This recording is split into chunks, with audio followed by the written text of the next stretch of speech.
majorité absolue.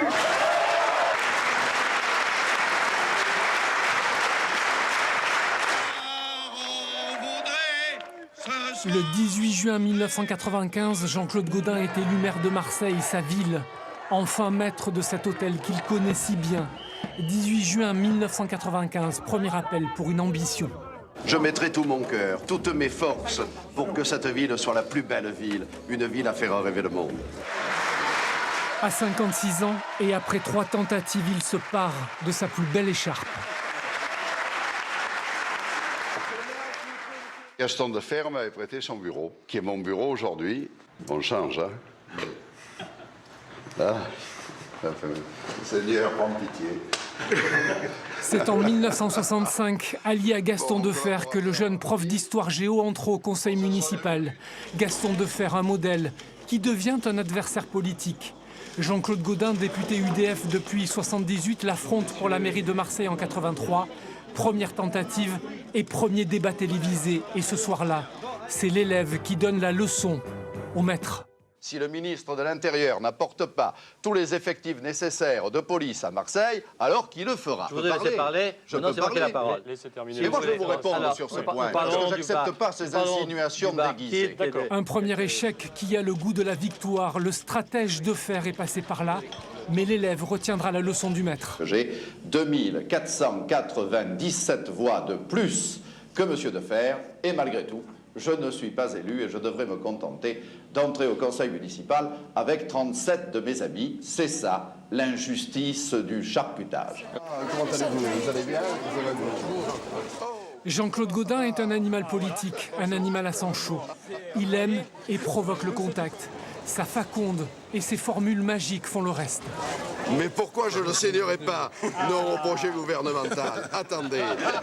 Depuis sa mairie de Bagatelle, dans son secteur, dans son fief électoral, assisté de sa garde rapprochée, la même depuis des années, il prépare la conquête de la ville. D'abord la région. En 1986, il devient le premier président de la région PACA élu au suffrage universel, avec l'aide du Front National. La stratégie l'emporte sur la conviction, une erreur, peut-être, qui ne sera pas renouvelée en 92. Le groupe Front National ne participera pas au vote du 3e tour. Il sera réélu à la présidence face à Bernard Tapie et Jean-Marie Le Pen. Je suis élu par les seules voix de mes amis. Eh bien, écoutez, je crois que c'est clair, c'était risqué. La région, une parenthèse, un pis-aller, car pour Jean-Claude Gaudin, le Graal, c'est la mairie.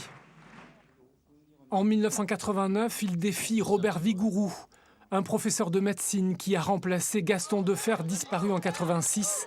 Mais la mayonnaise ne prend pas. Peut-être le prix de son alliance avec le Front National. Jean-Claude Gaudin est battu partout, même chez lui à Bagatelle, sa terre d'élection. La mairie s'éloigne.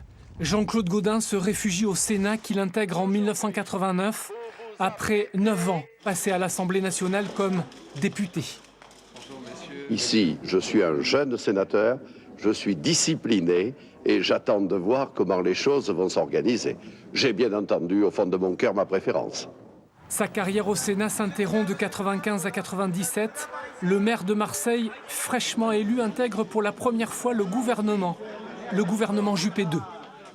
Il y a une partie émotionnelle au moment où on pénètre dans l'Élysée, où on va s'asseoir à la table du Conseil des ministres, mais la personnalité du président de la République est ainsi faite qu'immédiatement, il met tout le monde à l'aise.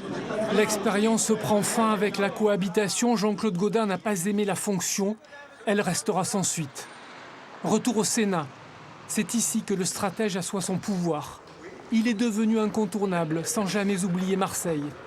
Il participe à la création de l'UMP en 2002, devient le président de la Commission nationale des investitures pendant 10 ans, un poste clé, le palais du Luxembourg dont il rêve d'en devenir le roi.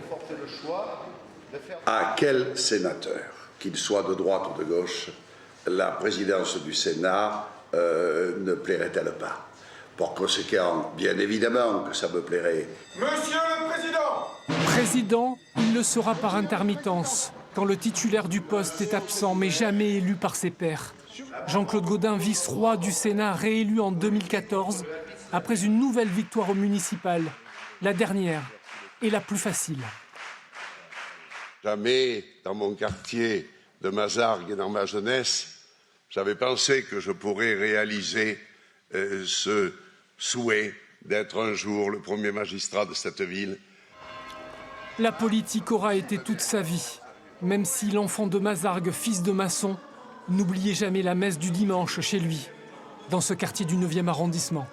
Vous savez, rien n'est facile, rien n'est simple, mais les valeurs de l'Évangile se rapprochent beaucoup des valeurs républicaines. Par conséquent, je n'ai pas à faire de grands écarts. Cette fois, la politique le poussera à mener un dernier combat pour la présidence de la métropole Aix-Marseille-Provence. Nous avons un président.